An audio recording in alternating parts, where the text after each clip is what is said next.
హల్లెలూయా. చేరొచ్చిన మీ అందరికీ యేసుక్రీస్తు నామమున వందనాలు చెల్లించుకుంటున్నాను. పరిస్థితులు ఏది ఏమైనా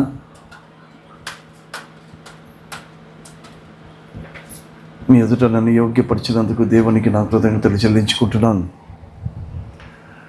హల్లెలూయా. మరి మీ అందరికీ మీ నడుతున్న కొన్ని విషయాలు తెలుసు. అబుదాబిలో వీళ్ళు ఇరాన్ వాళ్ళు నిన్న పాపకి హాస్పిటల్ వచ్చేసి ఇండస్ట్రియల్ ఏరియా, అంటే ఎయిర్పోర్ట్ దగ్గరలో ఉంటుంది. కండ్లారా బాంబులు పడేది చూసి ఉంటున్నది. వాళ్ళ హాస్పిటల్ మీద కూడా ఒకటి పేలిందట. ఆ ముక్కలు పడి 2 ఇండియన్స్ కూడా చనిపోయినారు. వీళ్ళ హాస్పిటల్లోనే వీళ్ళే ట్రీట్మెంట్ ఇచ్చారు. సో ఇవన్నీ చూసి రాత్రంతా చాలా భయపడతా ఉన్నింది. కండ్లో అదే కనపడుతుంది, ఆ సౌండే వినపడుతూ ఉంది. సో కొంచెం డిస్టర్బ్ అయ్యాం. ఎవరు లేరు, చిన్న పాపను పెట్టుకుని బెట్టి ఒకటే ఉంది. ఏది ఏమైనా కూడా సంఘం మీరు చేసిన ప్రార్థనలను బట్టి రాత్రంతా దేవుడు కాపుదలనిచ్చి ఇప్పుడే లేచిందంట, మెసేజ్ పెట్టింది. పరిస్థితులు ఏ విధంగా ఉన్నదేమో తెలియదు, కానీ పాప అయితే బాగానే ఉంది. దేవునికే మహిమ కలుగును గాక. హల్లెలూయా. ఏది ఏమైనా ఈ దినము మీ ఎదుట నేను యోగ్యపరిచినందుకు దేవునికి నేను కృతజ్ఞతలు చెల్లించుకుంటున్నాను. Okay, let's come on to the message. యెరూషలేము దర్శించుట, బాప్తిజము పొందుట, అరణ్యములోకి కొనిపోబడుట, రూపాంతరము చెందుట, 5వది అద్భుతాలు సూచక క్రియలు చేయుట. ఇందులో మొట్టమొదట సూచక క్రియ వచ్చేసి నీటిని ద్రాక్షరసముగా మార్చడం. దీంట్లో ముఖ్యంగా మనం గమనించాల్సిన, నీటిని ద్రాక్షరసము చేయడంలో ముఖ్యంగా మనము గమనించాల్సిన ఇది ఏంటంటే, అవి 6 రాతి బాణలు. దేని కొరకు ఉపయోగించబడేది? శుద్ధీకరణ ఆచారము కొరకు ఉపయోగించబడేటివి.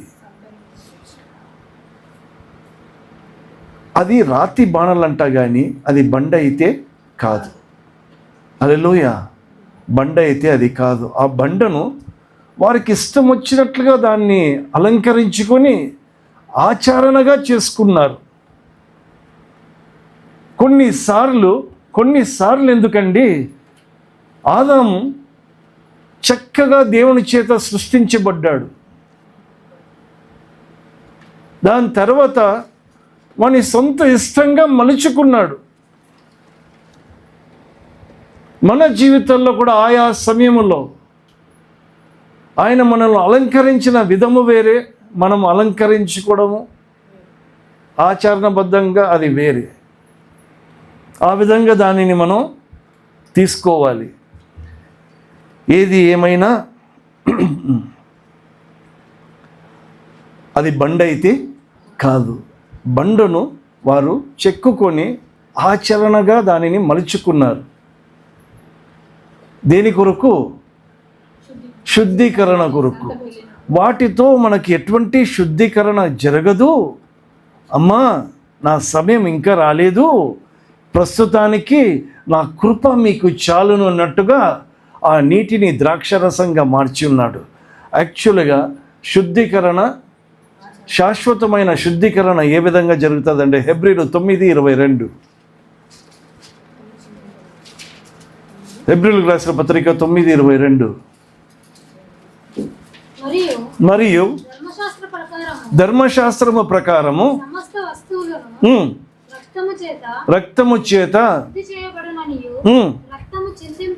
రక్తము చిందింపకుండా పాప క్షమాపణ కలుగుదు. అది శుద్ధీకరణ. ఓకే, సో 14:15, 9:14-15 నిత్యుడగు ఆత్మ ద్వారా తన్ను తాను యేసు ప్రభు వారు తన్ను తాను దేవునికి నిర్దోషిగా అర్పించుకొనిన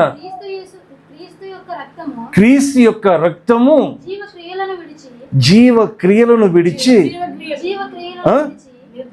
నిర్జీవ క్రియలను విడిచి జీవము గల దేవునిని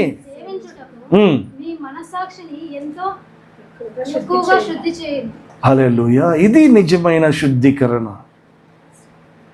హల్లెలూయా. ఇది నిజమైనది. వారికి అక్కడ ఒకటి తెలియజేసి ఉన్నాడు. ఇది ఆచారం. ఇది మీ జీవితాల్లో ఆచరణ. అది కూడా 6 రాతి బాణలే, 7కి 1 తక్కువ. పూర్తి కాదది. పూర్తికి 1 తక్కువ, అసంపూర్తి ఆచరణ అని తెలియజేస్తూ దేవుని కృపను తాత్కాలికంగా కొనసాగింపచేస్తూ నిజమైన శుద్ధీకరణ ఏ విధంగా ఉంటుందనేది తెలియజేసి ఉన్నాడు. మంచిది. రెండవది, ప్రధాని కుమారుడు స్వస్థత పొందుట. ఇందులో మనం తెలుసుకోవాల్సింది ఏంటంటే యోహాను రాసిన సువార్త 4:50.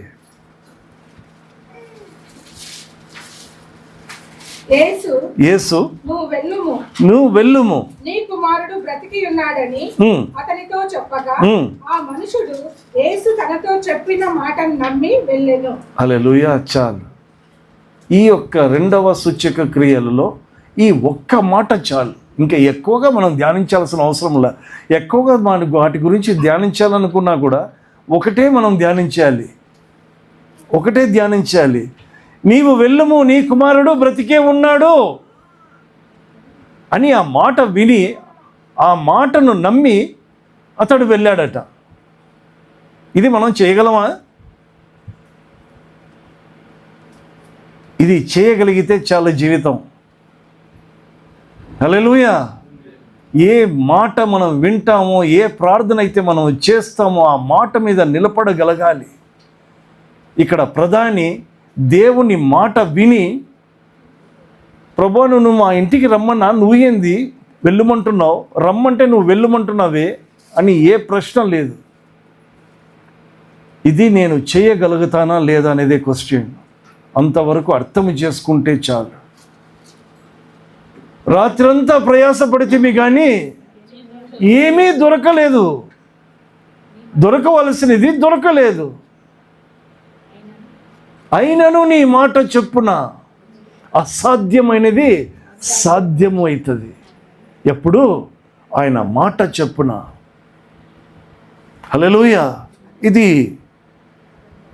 మనము కూడా చేయగలిగితే, నిలబడగలిగితే 4:51 యోహాను రాసిన సువార్త 4:51. అతడు ఇంకా వెళ్ళుచుండగా హల్లెలూయా. మన పరిస్థితులు, సందర్భాలు మనకి ఎదురొచ్చి ఏమని చెప్తా, everything is cool, everything is going good అని మనకు తెలియజేయాలి. ఉదాహరణకు ఇప్పుడు నేను ఆరాధన చేస్తా ఉంటే ఊరికి ఇట్లా అన్నీ అయిపోయిన తర్వాత మీరు ప్రార్థన చేస్తున్నారు, రాలేను అక్కడి నుంచి. ఓకే అన్నాడు. నా ప్రయాణానికి, నా ఆలోచన యొక్క ప్రయాణం వెళుతుంటున్నాగా నాకు ఎదురు ఏమొచ్చింది? Everything is good. హల్లెలూయా. రాత్రి అంతా నిద్రపోలేదు కాబట్టి కొంచెం లేట్గా లేసాను అనేసి ఒక చిన్న మెసేజ్. Okay, good. మా దగ్గర సీసీ కెమెరాలో చూస్తూ ఉన్నప్పుడు ఇల్లంతా ఖాళీ. ఇంతసేపు మెలకుని ఉండదు, నిద్రపోదు. ఓకే, ఏంది, ఎందుకు ఇంతవరకు ఏ మూమెంట్స్ లేదు ఆలోచన. రైట్. ముందుకు పోతా ఉన్నప్పుడు మనకు ఎదురు ఏం రావాలి? Everything is good. మీ యొక్క మాట మీద మీరు కూడా ముందు వెళుతుంటున్నాగా, అది ఏదైనా కానీ, మీ ప్రయత్నాలు అది ఏదైనా కానీ గాక, మీకు ఎదురు ఏం రావాలి? Everything is good and cool, going on peace. అలా జరుగునుగాక. ఆమేన్. చాలు. ఆయన మాట విని ముందుకు వెళ్ళాడు. Everything was doing good. 52. ఏ గంటకు వాడు బాగుపడసాగినని వారిని అడిగినప్పుడు వారు నిన్న 1 గంటకు జరము వాణిని విడిచెనని అతనితో చెప్పిరి. చదవండి. నీ కుమారుడు బ్రతికి ఉన్నాడని యేసు తనతో చెప్పిన గంట అదే అని తండ్రి తెలుసుకొనెను గనుక అతడును అతని ఇంటి వారందరూ నమ్మిరి. ఇది యేసు యూదయ నుండి గలిలయకు వచ్చి చేసిన 2వ సూచక. హల్లెలూయా. 2వ సూచక క్రియ. మనకి ఎదురు ఎవ్రీథింగ్ ఇస్ గుడ్ అని వచ్చినప్పుడు అది ఏ గడియా? ఏ గడియ అది? 1 గంటకు. నిన్న 1 గంట. 1 గంట అంటే ఇంగ్లీష్లో ఏముంటుంది అంటే 7th hour అని ఉంటుంది. 7వ జాము. అది 6కి 1 ఎక్కువ, 7కి 1 తక్కువ కాదు. అది 6కి 1 ఎక్కువ. మన జీవితంలో కూడా 7కి 1 తక్కువ కాకుండా దేవుడు మనకిస్తున్న మాటలు, మనకు జరుగుతున్న ప్రతి సంఘటన అది 6కి 1 ఎక్కువగా ఉండునుగాక. 7 అనేది సంపూర్తి, అసంపూర్తి కాదు, సంపూర్తి. దేవుడు చెప్పిన మాటలు మన జీవితంలో సంపూర్తి కానుగాక. ఆమేన్. మంచిది. 3వ సూచక క్రియ. బెతస్దా యొద్ద ఒక మనుషుని స్వస్థపరచుట. యోహాన్ రాసిన సువార్త 5:15. 5:15. వాడు వెళ్ళి తన స్వస్థపరిచిన వాడు యేసు అని యూదులకు తెలియజెప్పెను. చాలు. వాడు ఏమయ్యాడంట? ఎవరంట స్వస్థపరిచింది? వాడు వెళ్ళి తనను స్వస్థపరిచిన యేసు అని యూదులకు తెలియజెప్పాను. మంచిది. ఎలా స్వస్థపరచబడ్డాడు? 5:1. తరువాత యూదుల పండుగ ఒకటి వచ్చెను గనుక యేసు యెరూషలేమునకు వెళ్ళెను. యెరూషలేములో గొర్రెల ద్వారము దగ్గర హెబ్రీ భాషలో బెతెస్దా అనబడిన ఒక కోనేరు కలదు. దానికి 5 మంటపములు కలవు. ఆయా సమయములకు దేవదూత కోనేటిలో దిగి నీళ్లు కదిలించుట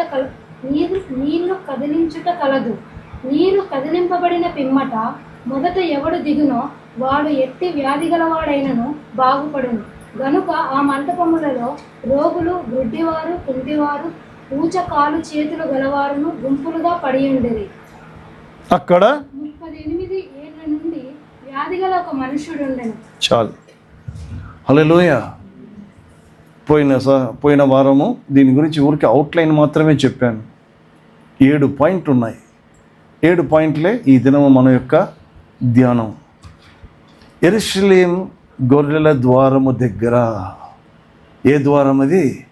యెరూషలేము గొర్రెల ద్వారము దగ్గర అంటే మిగ్దల్ ఈదర్ అనే పేరు మీకు గుర్తుందా? మిగ్దల్ ఈదర్. ఎవరండి ఆగరని? రాహేల్. తర్వాత ఎవరున్నారు? గొర్రెల కాపర్లు ఉన్నారు. గొర్రెల కాపర్లు ఎందుకున్నారు? శ్రేష్టమైన గొర్రెలను బలి కొరకు గొర్రెల ద్వారము నుండే తీసుకుని వెళ్ళాలి. హల్లెలూయా. అట్లయితే యేసు ప్రభు వారు కూడా ఆ గొర్రెల ద్వారంలోనే ఆఖరిగా ఆయన ప్రవేశించాడు.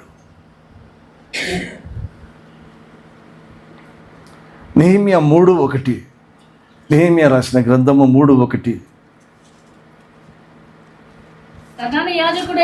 ప్రధాన యాజకుడైన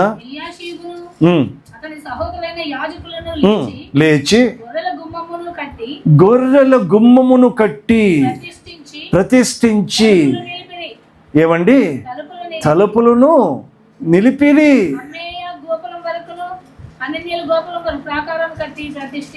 హల్లెలూయా. గొర్రెల గోపురాన్ని ఎందుకండి ప్రతిష్ఠించారు? ఆ ద్వారము చాలా ప్రాముఖ్యమైనది. హల్లెలూయా. ఆ ద్వారము చాలా ప్రాముఖ్యమైనది. ఇక్కడ దాని ద్వారం యొద్ద ఒక స్వస్థత జరుగుతూ ఉంది. ఆ ద్వారము గుండానే మన జీవితాలు స్వస్థపరచబడి ఉన్నది. అది మీకు తెలుసా? యేసు ప్రభువారు ఆఖరిగా ఆ యొక్క ద్వారంలోనే వెళ్ళి పస్కాబలిగా లోక పాపము మోసుకుని పోచున్న దేవుని గొర్రెపిల్లగా ఆయన ఆ ద్వారము గుండా పోయి ఆయన బలియాగము ద్వారా మనకు ఏమి జరిగింది? స్వస్థత జరిగి ఉంటున్నది. ఆ ద్వారము యొద్ద యోహాను 12:14-15 యోహాను రాసిన సువార్త 12:14-15 సియోను కుమారి భయపడకుము, ఇదిగో నీ రాజు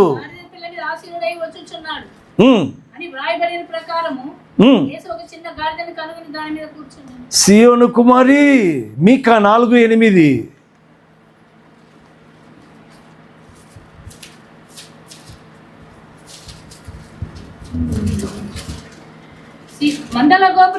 మందల గోపురమా, సియోను కుమార్తె పర్వతమా,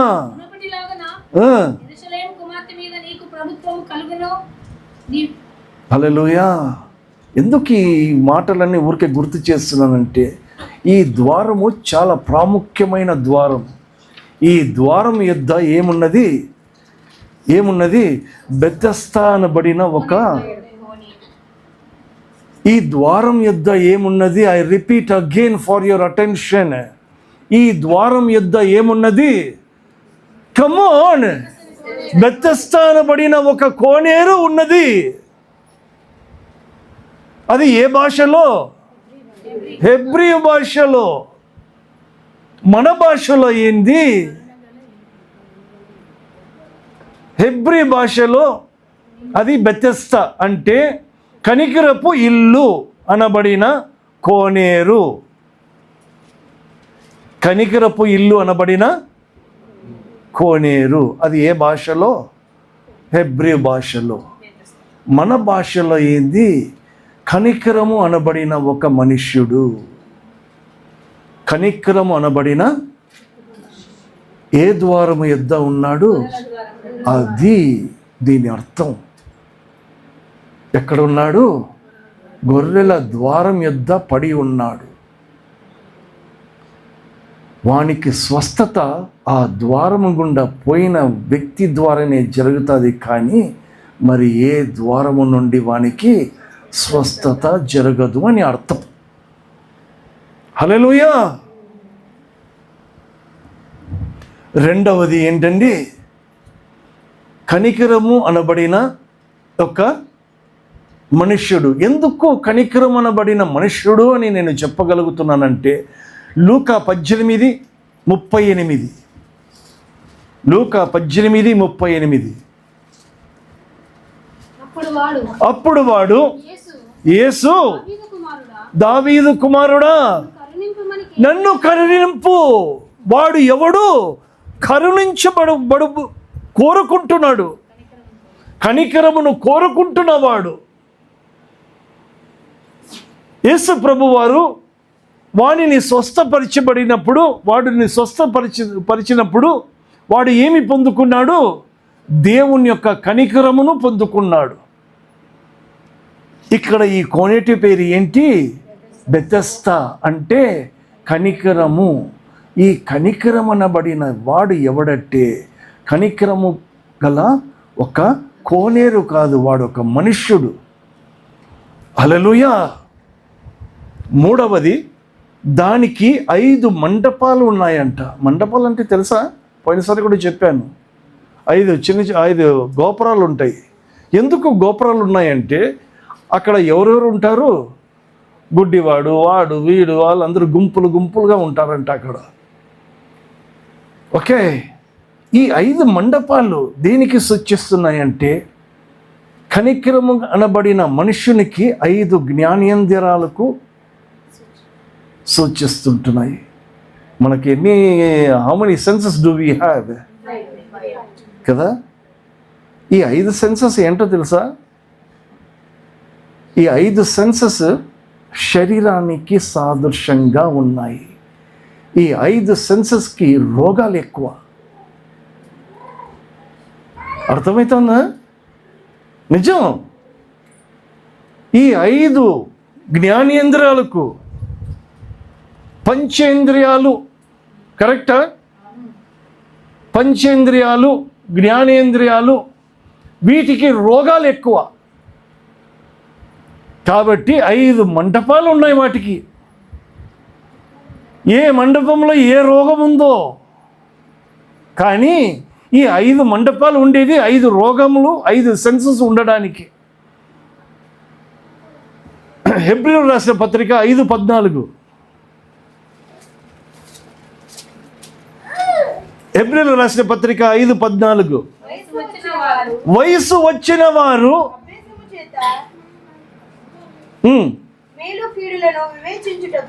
మేలు కీడులను వివేచించుటకు సాధకము చేయబడిన జ్ఞానేంద్రియములు కలిగి గనుక బలమైన ఆహారము వారికే తగును. ఇప్పుడు మా చిన్నోడు ఉన్నాడు, వానికి కూడా జ్ఞానేంద్రియాలు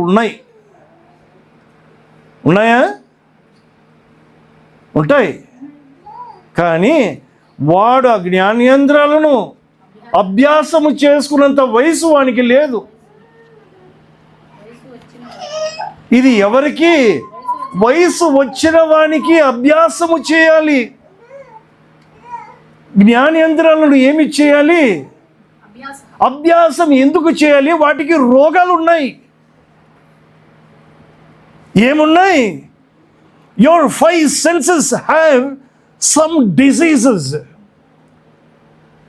హల్లెలూయా. వాడు ఎవడు? కనికరము కలిగిన ఒక మనుష్యుడు. కోనేరుని ఎందుకన్నారంటే, కోనేటిలో ఒక నీళ్ళుంటాయి, జలం ఉంటుంది. ఆ కోనేటిలో ఒక హృదయం అనేది కూడా ఉంటాయి. ఆ హృదయానికి, ఆ కనికరం గల మనుష్యునికి ఏమున్నాయి? 5 జ్ఞానేంద్రియాలు ఉన్నాయి, పంచేంద్రియాలు ఉన్నాయి. ఈ పంచేంద్రియాలు ఏమి కావాలి? ఏం కావాలి? అభ్యాసము చేయబడాలి. ఎందుకు అభ్యాసము చేయబడాలి? బలమైన ఆహారము తినటకు అభ్యాసం ఎందుకు అవసరము? నీకు ఎంత చెప్పినా బుద్ధి లేదా అంటామా లేదా? నేను మిమ్మల్ని అంటాంలే, మనం అంటామా లేదా అంటున్నా. అంటామా? ఎందుకు? బుద్ధి లేదా అంటే ఎవరికి? ఎవరిని? బుద్ధి అంటే ఎక్కడ? ఎవరిని? ఆ బుద్ధి ఎవరికి? పంచేంద్రియాలకి. హల్లెలూయా. ఎందుకు బుద్ధి లేదా అని ఎందుకు తిడతామంటే, వాటికి రోగాలు ఎక్కువ ఉన్నాయి. అది ఏ రోగమో తెలియదు. మంచిది. 4వది, ఆయా సమయమునకు దేవదూత. కమాన్ చదవండి అది. 3-4 యోహాను రాసిన సువార్త 5వ అధ్యాయం 3-4. ఆయా సమయములకు దేవదూత కోనేటిలోకి దిగి నీళ్లు కదిలించుట. ఆయా సమయానికి పరిశుద్ధాత్మ ఆ మనుష్యుడిలోనికి దిగి, అంటే ఎంత బాగుంటుంది ఇది? జ్ఞానేంద్రియాలలోకి దిగానుందా? ఎక్కడుంది? ఆ నీటి అంటే ఏంటి? నీటి అంటే కోనేరు, కోనేరు అంటే నీళ్లు. ఓకే. ఆ నీటి, ఆ కోనేరులోకి, ఆ నీటిలోకి దిగి అంటే వాణ్ణి హృదయములోకి దిగి. ఎవరు? దేవదూత. ఇక్కడ మనకు పరిశుద్ధాత్మ. ఎక్కడ దర్శిస్తోంది? నా సెన్సెస్ దగ్గరికి రావడంలే.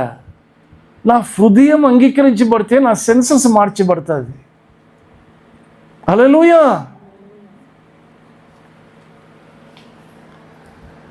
2 పేతురు 1:21. 2 పేతురు 1:21. 2 పేతురు 1:21. ఏలయనగా ఏమండి? ప్రవచనములు ఎప్పుడు కలగలేదు కానీ మనుషులు పరిశుద్ధాత్మ వలన ప్రేరేపించబడిన వారై దేవుని మూలముగా పలికిరి. దేవుని మూలముగా పలికిరి. ఇవి జ్ఞానేంద్రాలకు తాకవు. ఏమండి, జ్ఞానేంద్రాలకు తాకుతాయా? నా సెన్సెస్కి వచ్చేవి తాకవు. ఎక్కడ తాకాలి? ఇది ఎక్కడపై కదిలించాలి? లోతైన నా హృదయములోకి వెళ్ళి అక్కడ ఈ ప్రవచించబడిన దేవదూత పరిశుద్ధాత్మ చేత ప్రవచనాలు, దేవుని యొక్క మాటలు ఆ లోతైన జలము దగ్గరికి పోయి ఆ హృదయంలోకి పోయి ఏమి చేయాలి? కదిలించాలి. కదిలించినప్పుడు నా జ్ఞానేంద్రంలో ఉంటున్న రోగాలు అంగీకరించాలి. హల్లెలూయా. అవి కదిలించినప్పుడు అది ఏ రోగమైనా సరే, ఏ యొక్క మండపంలో ఉన్నా సరే, అవి ఎవరైతే ముందు వెళ్తారో, ముందు వెళ్ళి దాన్ని అంగీకరించిన వారు స్వస్థత నొందుతారు. దానినే ఏమంటారు? అభ్యాసము చేత నీ జ్ఞానేంద్రాలు సరిచేయబడాలి అంటారు. హల్లెలూయా. రోమీయులకు రాసిన పత్రిక 8:14.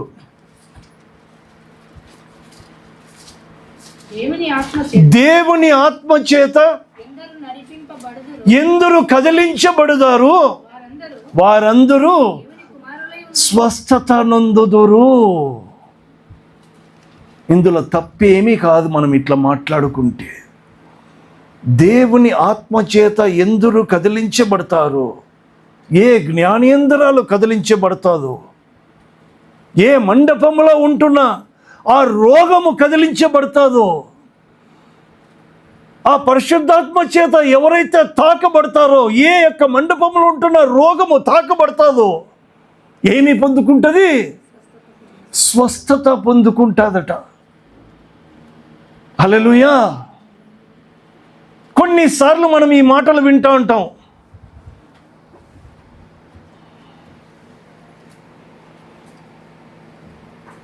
Okay, comfortable. కొన్నిసార్లు మనం ఈ మాటలు వింటూ ఉంటాం. వాడు ముందులాగా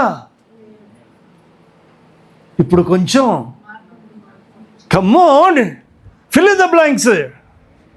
వాడు ఇప్పుడు ముందులాగా లేడు, మారిపోయాడా?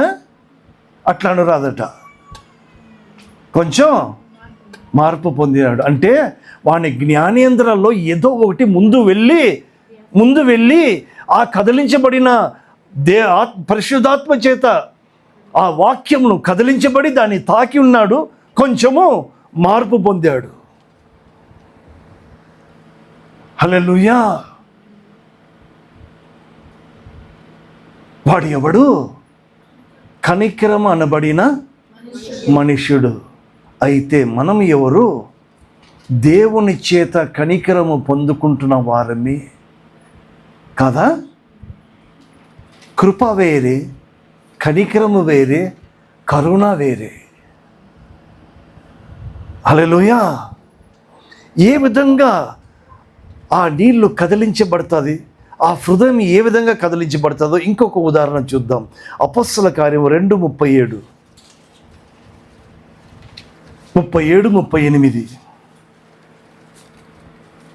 త్వరగండి.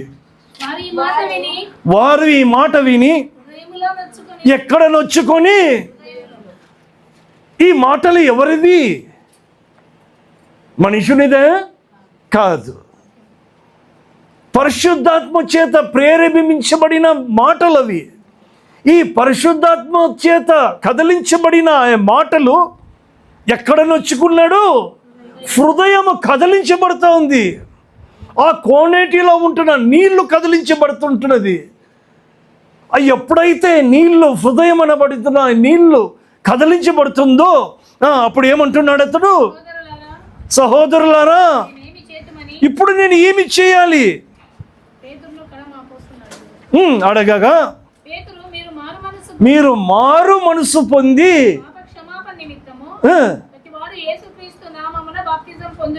నీళ్ళల్లో మునగవలసిందే మనము కూడా. హల్లెలూయా.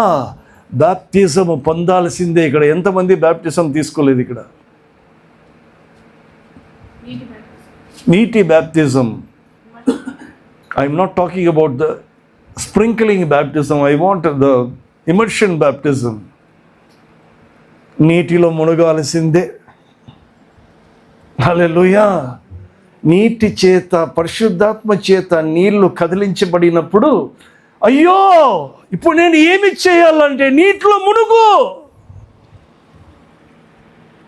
అప్పుడు నువ్వు ఏం పొందుకుంటావు? పరిశుద్ధాత్మ చేత వరము పొందుకుంటావు. అంటే పరిశుద్ధాత్మ చేత నువ్వు స్వస్థత పొందుతావు. ఈ కోన్నిటిలో ఉంటున్న అర్థాలు ఏంటో నాకు తెలియదు, ఎవరు ఏ విధంగా చెప్తారో తెలియదు, కానీ నాకు ఈ విధమైన ప్రేరేపణ, నాకు కాదు, దేవుడిచ్చిన ప్రేరేపణ ఇది. హల్లెలూయా.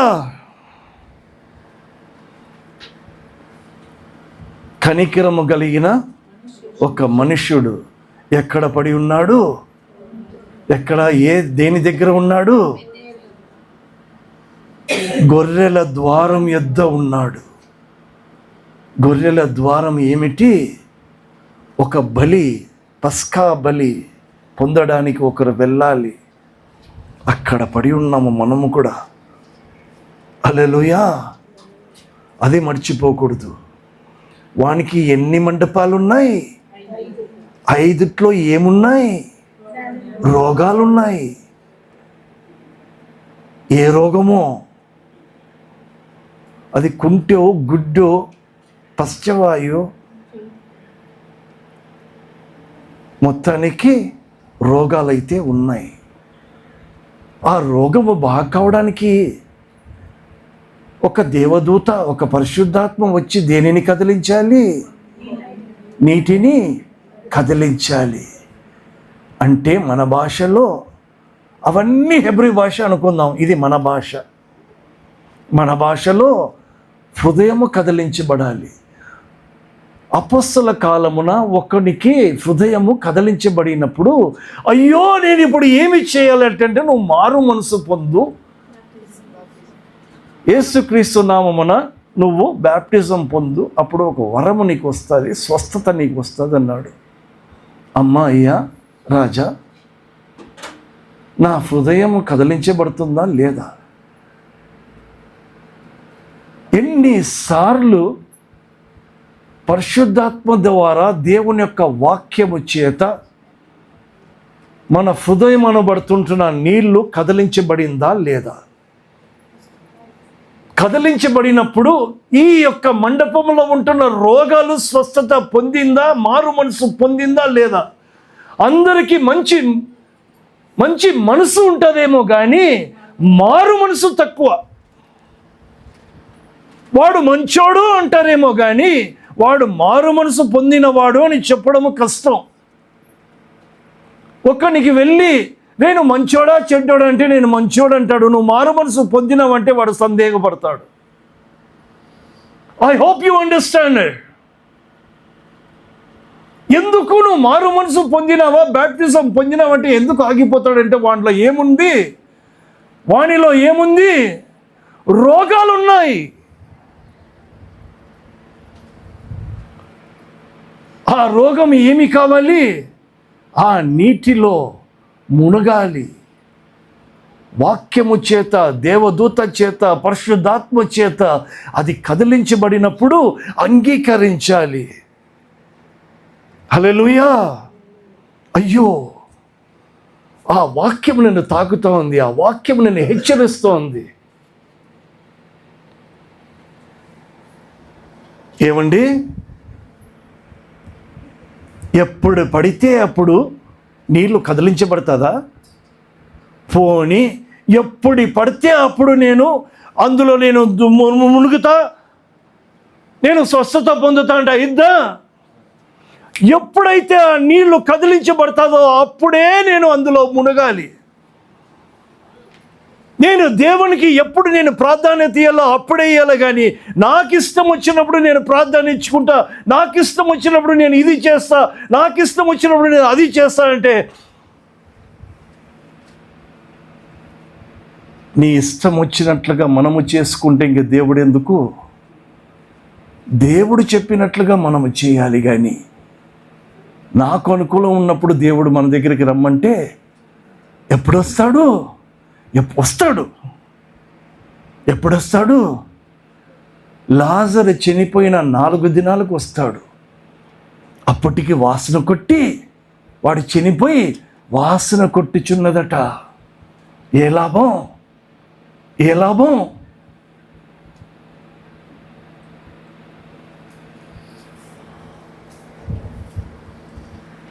ఒక చిన్న ఉదాహరణ మీకు హెచ్చరికిస్తాను. మందిరం ఒక టైం ఎంత? ఎప్పుడు వస్తున్నాం? ఎప్పుడు మునగాలి? ఎప్పుడు మునగాలి? 9:45కు నువ్వు మునగాలి. ఎప్పుడు మునుగుతున్నావు? తప్పా కాదా? ఇక్కడ రోగం ఉందా లేదా? సరి చేయాలని ఇష్టం లేదా?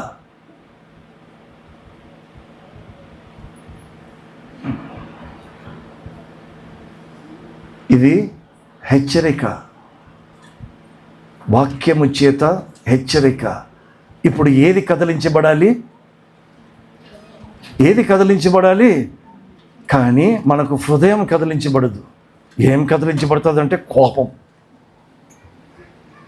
వీడు మమ్మల్ని ఇట్లా అంటున్నాడు, కోపం.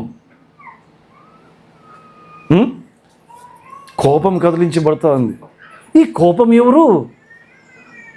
ఈ కోపం అనేది ఎవరు? అది కూడా ఒక జ్ఞానేంద్రాలే. జ్ఞానేంద్రాలు అది ఒక భాగం. అవి కదిలించబడుతున్నాయి, కానీ వాక్యానికి అది కదిలించబడి అంగీకరించడం లేదు. ఈ సత్యం తెలుసుకుంటే దేవునికి మనం భయపడతాం. అర్థమైందా? నేను భయపడేదంతా దానికి. మీరు నమ్ముతారా లేదు? నేను మొన్న నిర్మలతో మాట్లాడుకుంటూ, ఫ్రైడే ఇది ఎప్పటికి తెలుసా అన్నాను. ఎప్పటికి అనింది, సండే కొరకు అన్నాను. ఎప్పుడు? ఫ్రైడే. చెప్పానా? ఫ్రైడే కొరకు నేను ఎప్పుడు రెడీ అవుతున్నా? సండే కొరకు. అనుకు మీ ఇంట్లో నేను ఏం వాక్యం చెప్పబోతాను, మీ తర్వాత విశ్వాసం మా ఇంట్లో ఏ వాక్యం చెప్పబోతానో నా మైండ్లో ఉంది. ఇప్పుడు నేను మీకు చెప్పి ఆ రోజు నేను చెప్పకపోతే అప్పుడు అడగండి. I'm always in advance. అది నీ పనిరా అంటారా? No chance, no chance. నా ప్రాధాన్యత అది చేయకపోతే నాకు భయం. హల్లెలూయా.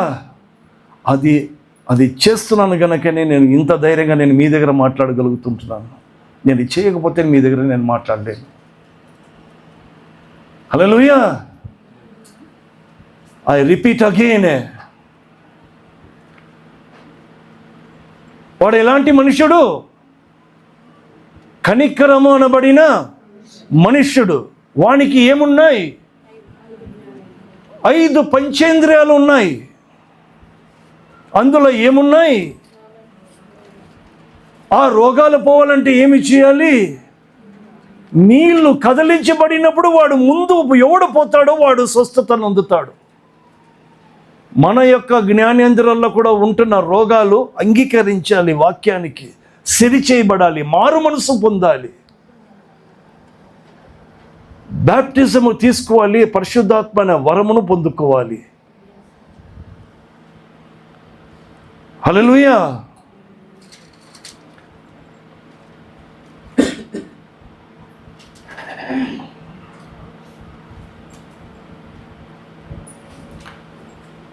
మూడు 4 మళ్ళా చదవండి. నీరు కదిలించబడిన పిమ్మట ఆయా సమయంలో దేవుని కోనేరులో దిగి నీళ్లు కదిలించుట కలదు. నీరు కదిలింపబడిన పిమ్మట మొదట ఎవడు దిగునో వాడు ఎట్టి వ్యాధి గలవాడైనను వాడు ఎట్టి వ్యాధి కలిగిన వాడైనను బాగుపడును. వాక్యము ద్వారా కదిలించబడి అంగీకరించబడిన వాడు ఏమవుతాడు? ఎట్టి వ్యాధి కలిగిన వాడైనా సరే వాడు ఏం పొందుతాడో? స్వస్థత పొందుతాడంట. అపోస్తల కార్యం 2:41-42.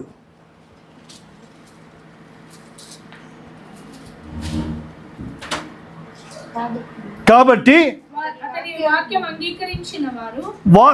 అతడు వాక్యాన్ని అంగీకరించబడిన వారు, కదిలించబడిన వారు బాప్టిజం పొందిరి. అంటే అర్థం ఏంటి? ఆ నీటిలో మునిగిరి. ఆ దినమందు ఇంచుమించు ఉమ్, 3,000 మంది చేర్చబడిరి. ఉమ్, వీరు అపోస్తలుల బోధ యందును అపోస్తల బోధ యందును సహవాసమందును సహవాసమందును రొట్టె విరుచుట యందును ఉమ్, ప్రార్థన చేయుట యందును ఉమ్. ఎడతెగక ఉండిరి. హల్లెలూయా. రోగాలన్నీ పోయాయా? ఎట్టి రోగాలైనా సరే దేనికి అంగీకరించబడాలి? వాక్యానికి అంగీకరించబడాలి. నీరు కదిలించబడిన పిమ్మట మొదట ఎవడు దిగునో వాడు ఎట్టి వ్యాధి గల వాడైనా సరే బాగుపడతాడట. హల్లెలూయా. వీరందరూ వాక్యాన్ని అంగీకరించి ఆ వాక్యం కదిలించబడినప్పుడు వాటికి అంగీకరించబడి ఎంతమంది మునిగినారు? 3,000 మంది ఆ నీటిలో మునిగినారు. 3,000 మంది ఏమైపోయారు? స్వస్థత నొందినారు. వారికి మంచి మనసుతో పాటు మారు మనసు ఉంది. నాకు మంచి మనసు ఉండొచ్చేమో కానీ మారు మనసు అవసరం. హల్లెలూయా. మంచి మనసు అనేది లోకంలో అందరికీ ఉంటుంది. ఉండదా? ఉండదా? అందరికీ ఉంటాయి, మంచి మనసు ఉంటాయి. మారు మనసు తక్కువ.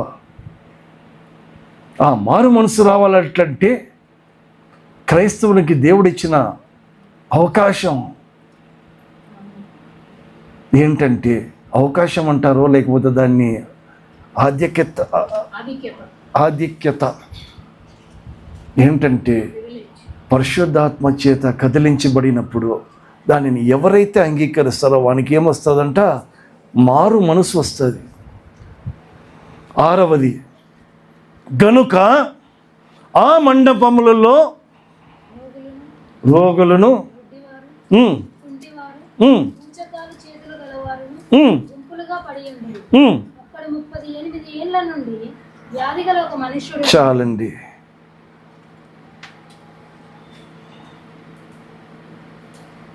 అప్పుడు 38. ఇప్పుడు అక్కడ ఆ మంటపంలో రోగులు, గుడ్డివారు అవన్నీ ఉన్నారు.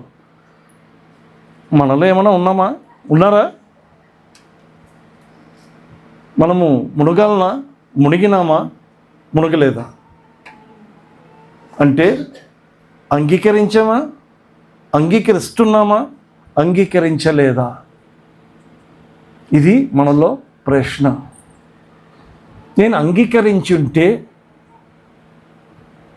కదిలించబడినప్పుడు దానిని నేను ఏం చేయాలి? ఏం కావాలి? వాటిని నేను సమానంగా వాటిలో వాక్యానుసారంగా నేను ఉండాలి. అంగీకరిస్తున్నానంటే ప్రయత్నము చేస్తున్నాను త్వరగా రావడానికి, ప్రాధాన్యతలు ఇవ్వడానికి. అసలే నేను అంగీకరించలేదంటే నాకు ఇష్టం వచ్చినప్పుడు నేను వస్తాను అని అర్థం. ఎక్కడున్నాము? అంగీకరించామా? అంగీకరిస్తున్నామా? అంగీకరించడం లేదా? ఇది మనము సరి చేసుకోవాలి. అక్కడ 38 years. ఏం ప్రదీప్? 38 years నుంచి పోరాటం, స్ట్రగలింగ్, అసహాయకుడు, నిస్సహాయకుడు, ఆత్మీయంగా. ఈ ప్యారలైజ్డ్ అంటే ఆత్మీయంగా పశ్చాత్తాపం కలిగిన వాడు. Is paralysed spiritually, is struggling, is been trapped. ఎన్ని సంవత్సరాలు? ఏం కదలడం లేదా? ఈ 38 సంవత్సరాల నుంచి ఆ నీళ్లు కదిలించబడడం లేదా? మళ్ళీ ఎందుకు నువ్వు అక్కడే ఉన్నావు? అమ్మ, అర్థమవుతుందా? వాడు ఎవడు? కనికరము కలిగిన మనుష్యుడు. వానికి పంచేంద్రాలు ఉన్నాయి. ఆ పంచేంద్రాల్లో రోగాలున్నాయి. ఆ రోగము పోవాలంటే నీళ్లు దేవదూత చేత కదిలించబడతాయి. కదిలించబడినప్పుడు ఎవడైతే పోతాడో వాడు స్వస్థత పొందుతాడు. కానీ వీడు 38 సంవత్సరాల నుంచి అక్కడ పడి ఉన్నాడు. వాని రోగం ఎట్టిదో! హల్లెలూయా. ఈ స్పిరిచువలీ ప్యారలైజ్డ్.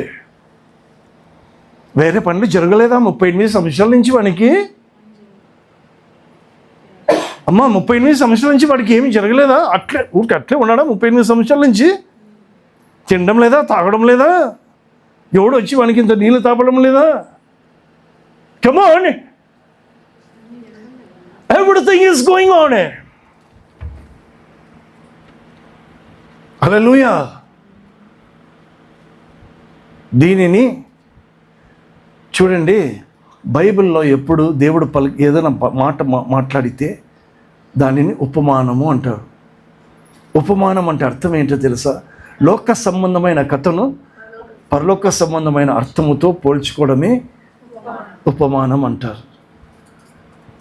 ఇప్పుడు ఈ కథను మన జీవితానికి ఆత్మీయంగా మలుచుకుందాం. 38 సంవత్సరాలు అని నన్ను పోల్చుకుంటే నేను కదలడం లేదా? నేను ఇంటికి పోనా?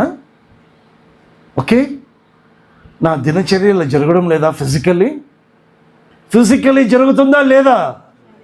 అందరికీ ఫిజికల్లీ జరుగుతూ ఉంది, కానీ ఆత్మీయంగా ఏమై ఉన్నాడు వాడు?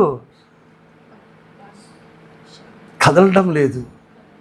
ఎన్ని వాక్యాలు, ఎన్నిసార్లు దేవదూత చేత కదిలించినా కూడా వాటికి అంగీకరించడం లేదు. హల్లెలూయా.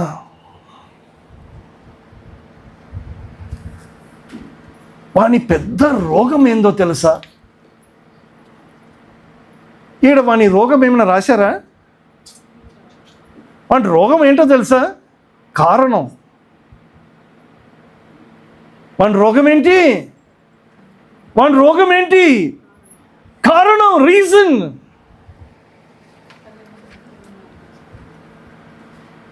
ఐదు ఆరు. యేసు వాడు పడి ఉండుట చూచి, వాడు 38 సంవత్సరాల నుంచి వాని స్థితి చూచి ఆ స్థితిలో ఉన్నాడని ఎరిగి హల్లెలూయా. లాస్ట్కి ఏమై ఉంది? ఏ వాక్యము చేత ఆ కదిలింపుకు వాడు కదలడంలా, ఆ యొక్క పరిశుద్ధాత్మ చేత వచ్చిన వాక్యాలకు ఎన్ని సంవత్సరాలు? ఇప్పుడు ఒక్కసారి మనం కదిలించబడేమా లేదా? ఏ యొక్క పంచేంద్రియాల్లో నేను కదిలించబడకుండా ఇన్ని సంవత్సరాలుగా ఉన్నానో ఒకసారి ఆలోచిద్దామా? In which area am I not healed? ఏమ్మా అయ్యా, కదిలించబడేమా?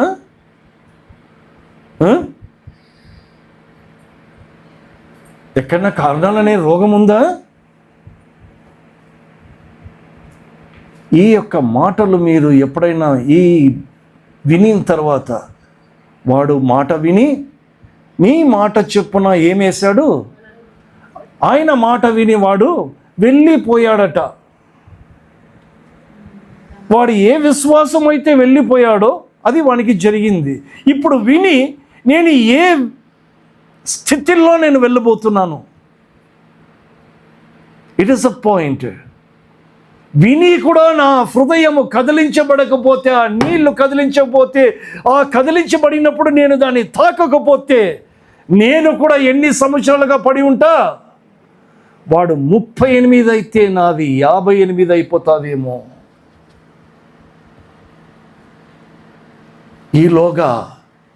ఈలోగా ఆ పెండ్లి కుమారుడు వస్తే నా పరిస్థితి ఏంది? ఇక్కడ ఎవడొచ్చాడు? ఆ పెళ్లి కుమారుడు వచ్చాడు. వచ్చి ఏమని అడుగుతున్నాడు? నువ్వు స్వస్థపడు గోరుచున్నావా? ఇక్కడ ఒకటి క్లియర్ చేసుకుందాం. వీనికి ఇప్పుడు దేవుడు కనికరము చూపిస్తున్నాడా, కరుణ చూపిస్తున్నాడా వేరే ఏమి చూపిస్తున్నాడు? హల్లెలూయా. కరుణ, దయ, జాలి, వీటి అర్థాలు ఏంటో తెలుసా? ఏమ్మా? కైండ్నెస్, కరుణ, దయ, జాలి, ఇతరుల పట్ల ప్రేమతో వ్యవహరించడం. కైండ్నెస్ అంటే, కరుణ అంటే ఇతరుల పట్ల ప్రేమతో వ్యవహరించడం. ఎట్లా? ఒక పెద్దాయన పోతున్నాడు, అంకుల్ మీ బ్యాగ్ ఏంటి, showing love and kindness towards him. హల్లెలూయా అని ఆ బ్యాగ్ని మోసుకుని పోయి, అంకుల్ ఓకే, ఓ బేటా థ్యాంక్ యూ. అది వేరే. ఇక్కడ అది జరుగుతోందా? వానికి ఇది జరుగుతోందా? ఇది కాదు. వాడు పడి ఉంటున్న స్థితిని బట్టి పోనీలే, పనిష్మెంట్ కొంచెం తగ్గిద్దాం, వీనికి ఒక అవకాశం ఇద్దాం. దీనిని ఏమంటారు? మర్సీ. కనికరం అనేది స్పెసిఫిక్, అంటే ప్రత్యేకమైనది. హల్లెలూయా. ఇది ప్రత్యేకమైనది. దేవుడు వాడు పడి ఉండిట చూచి ఆయనకి చేత కాక వీన్ని ఏదో ఒకటి చేద్దాం, వీన్ని ఒక అవకాశం ఇస్తాము, మాట వింటాడా లేదా చూద్దాం అనడం ఏంటి? కనికరము. Got it? కరుణ అయితే మాత్రం కాదు. ఆడ ప్రేమతో వచ్చి వ్యవహారం చేయడంలే, బ్రతుకు మార్చుకుంటావా లేదా అనేటట్లకు వస్తున్నాడు. ఒక ఛాన్స్ వస్తున్నా. That is called mercy. It cannot be kindness. It cannot be where any other language. It is literally mercy. Okay? Compassion. కాపరి లేని గొర్రెల వలె చెదిరిపోతుంటున్నారు. అది ప్రేమ కాదు, కనికరం. కరుణ అంటే ఏంటి? కరుణ అంటే ఏంటి? కైండ్నెస్ అంటే ఏంటి? అమ్మాయి అది నువ్వు ఎత్తలేవు, ఎక్కడితే నువ్వు వదులు, నేను తీస్తాను. That is showing some love and kindness towards you. That is different. ఇది అది కాదు. హల్లెలూయా. నువ్వు స్వస్థపరచగోరుచున్నావా? ఈ ప్రశ్న మనకు కూడా. మనము స్వస్థపరచగోరుకుంటున్నామా లేదా? అప్పుడు వాడు ఏమంటున్నాడు? 5:7. ఏంటి?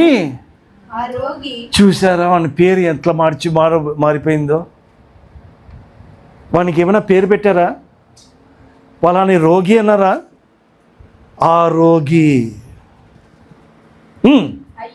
అయ్యా నీళ్లు కదిలించబడినప్పుడు నాకు ఎవడును లేడు కనుక నేను వచ్చినంతలో మరి ఒకడు నాకంటే ముందుగా దిగినను, ఆయనకు ఉత్తరం ఇచ్చాను. ఆయనకి ఏమిచ్చాను?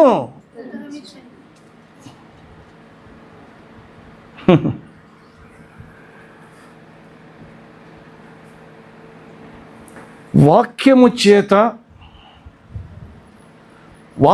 చేత కదిలించబడినప్పుడు నాకు నేను ఉత్తరవాదిని. హల్లెలూయా.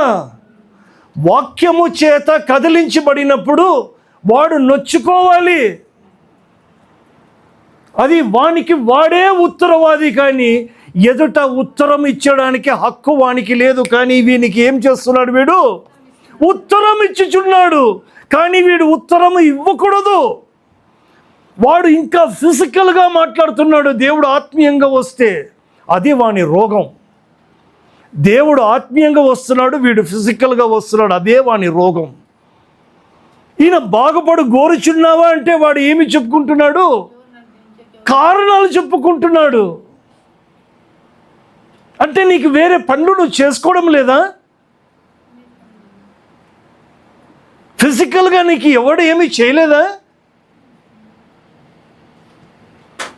హల్లెలూయా. కాబట్టి మనం ఇక్కడ తెలుసుకోవాల్సింది ఏంటంటే, వాక్యము కదిలించబడినప్పుడు ఎవడికి వాడే ఉత్తరవాది. ఉత్తరము ఇవ్వకూడదు. నువ్వు తిరిగి ఉత్తరము ఇచ్చినావంటే కారణాలనే రోగం ఉందని అర్థం. హల్లెలూయా. నాకు నేనే ఉత్తరవాది, కానీ తిరిగి నేను అధికారికి ఉత్తరం ఇవ్వడము తప్పు అని రూఢిగా మీరు తెలుసుకోవాలి, నేను తెలుసుకోవాలి. ఏమని తెలుసుకోవాలి? నాకు నేనే ఉత్తరవాదిని, కానీ ఉత్తరము ఇవ్వడానికి ఏ మాత్రము యోగ్యత మనకు లేదు. ఎందుకంటే ఆయన నాకు సమానుడు కాదు. దానికి ఇక్కడ మార్చినారు. ఏమని? అతడు ఎవడో వీనికి తెలియదు. ఈ రోగికి స్వస్థత కోరుచున్నావా అంటే అడిగేవాడు ఎవడో అని వీనికి తెలియదు. కాబట్టి కారణాలు చెప్పారు. మనకు కూడా ఎవరో తెలియదా? తెలుసా? స్వస్థత కోరుచున్నావా అని చెప్పేవాడు మనకు తెలుసా తెలియదా? తెలిస్తే మాత్రం నాకు నేనే ఉత్తరవాది, కానీ కారణాలు చెప్పే ఉత్తరము ఈసారి ఎవరైనా ఉత్తరం ఇచ్చేది వినాలి. నేను ఏమనను. అది వింటున్నప్పుడు నేను ఏమనుకుంటా కారణాలు చెప్పే, పంచేంద్రియాల్లో కారణాలు చెప్పే, అది ఏంటో మీరే అర్థం చేసుకోండి. 2 కొరింథీ 5:6.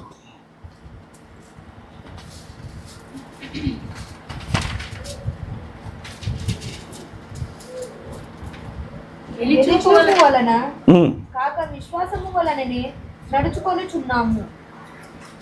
ఎలా అమ్మా? వెలిచూపు వలన కాక విశ్వాసం వలననే నడుచుకోవాలి, కానీ ఏమండి, వెలిచూపుతో ఉత్తరము ఇవ్వకూడదు.